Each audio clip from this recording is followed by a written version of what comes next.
Are you enjoying your personal and important desires? That's good. That's good when it's true. It's good when what you want that has not yet fully manifested feels good to you, because that means you're allowing it to unfold in a natural and satisfying way. If you want something and you're uneasy about it, then you've got some resistance, which just means you don't believe what you want. And that's all right, because usually when you launch a desire, you don't believe it because it's a new desire that you haven't practiced being in sync with. A belief is just a thought that you continue to think. And so if you are accustomed to noticing your life and there's something missing that you want, and you continue to notice that it's missing, that's what a belief is. It's just something that has your attention, and therefore you're offering continual vibrational support for. And isn't it a normal thing to believe what you're looking at? That's the way you've been taught. You've been taught to be objective. You want to be realistic. Your parents tell you to tell it like it is. You are encouraged to face reality by other humans. We don't encourage that. We don't encourage a facing of reality or an accepting of reality or a continuing practicing of the thoughts of reality, meaning the way you mean reality is manifestations as they now are, because by you looking at what is and continuing, therefore, the vibrational trend of what is, it can't change. It just continues to be the same. Things are always changing. We want to be clear about that, but they change to more of the same because you get what you think about. So if you're thinking about what is, then you're regurgitating, recreating more of what is. And maybe you want it different, which means you've got to offer a different vibration, which means you've got to find some way of offering your vibration other than by just observing and having a knee-jerk response to something. That's what most do. We love you so much, but that's really the lazy way. You look at it, you don't like it, you notice it, you talk with others who also don't like it, you talk about why you don't like it, you hold fast to the vibration of the absence of what you do like by your attention of what you don't want or don't like, and in that process, you feel worse and worse because something that you may not know you did, in your sifting through the magnificent data and contrast of your life, when you knew what you don't want, you also know what you did want.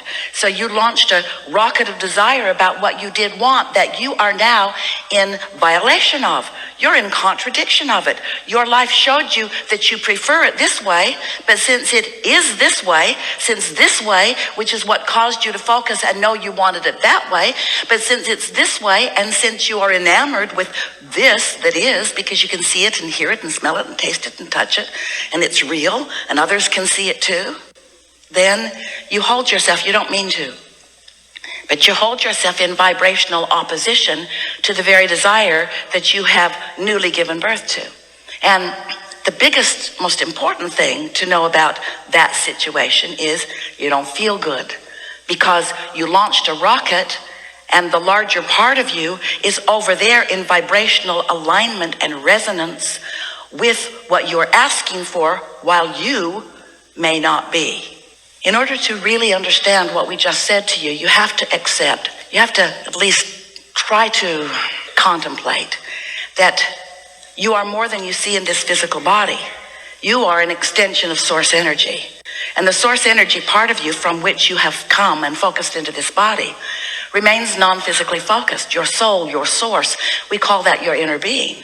So your inner being, when you in your humanness, we love you so much, sift and sort and launch new rockets of desire, new preferences, what happens is your inner being moves immediately in the direction of that new preference. And so there is therefore a potential of there being a vibrational split between you and you who's still focusing on what is, and your inner being who's focusing upon the new intention, the new desire, the newfound vibration. So then what happens as you have launched this new desire and the larger part of you is focused upon the new desire? If you don't focus in the direction of the new desire, you feel the discord. It's like a sort of tug of war going on within you. As your inner being is focused upon what you're asking for, your inner being is focused upon the new that is in the state of becoming. If you don't do that, you don't feel good. And so it's important to understand that your inner being does not look back at where you are.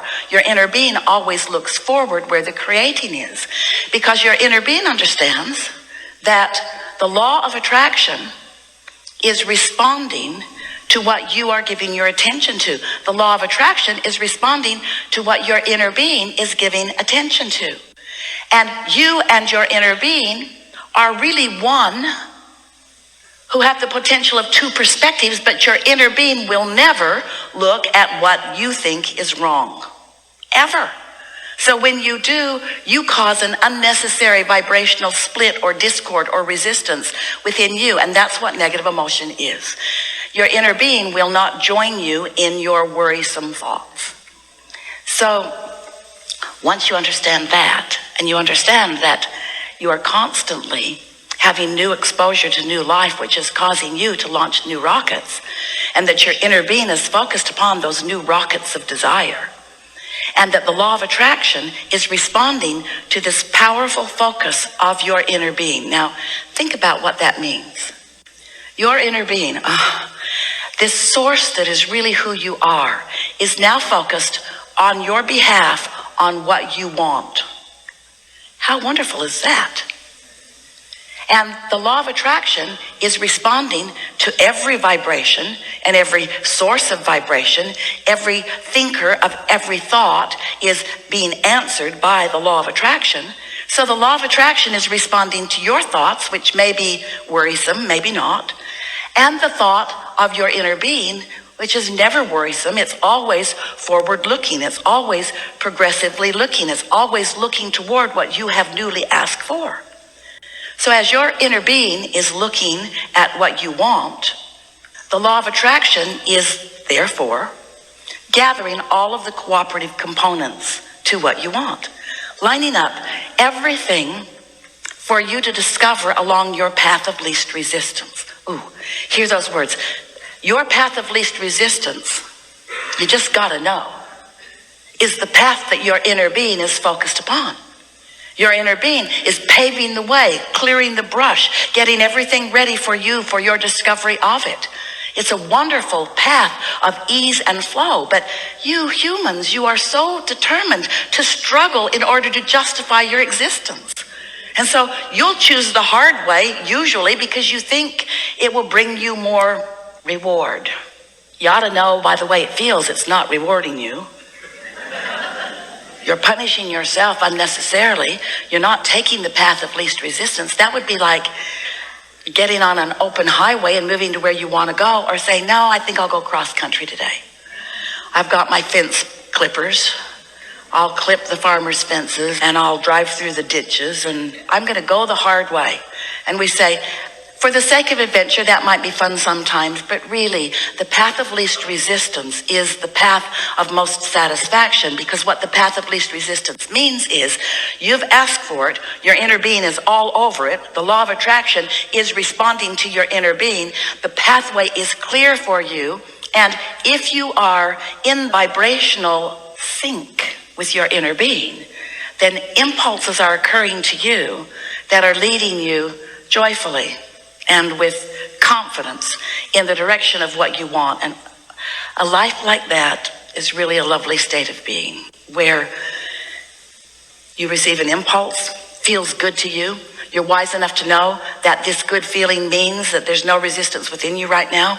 So that must mean you're in sync with your inner being, and your inner being is in sync with your desire and all of the cooperative components, which means you're up to speed with who you are. You're tuned in, tapped in, turned on, and the thoughts that are therefore occurring to you under those conditions are flowing right to you from Source, who sees the big picture, and off you go with confidence in the direction of what you want. And that's what you would call living happily ever after.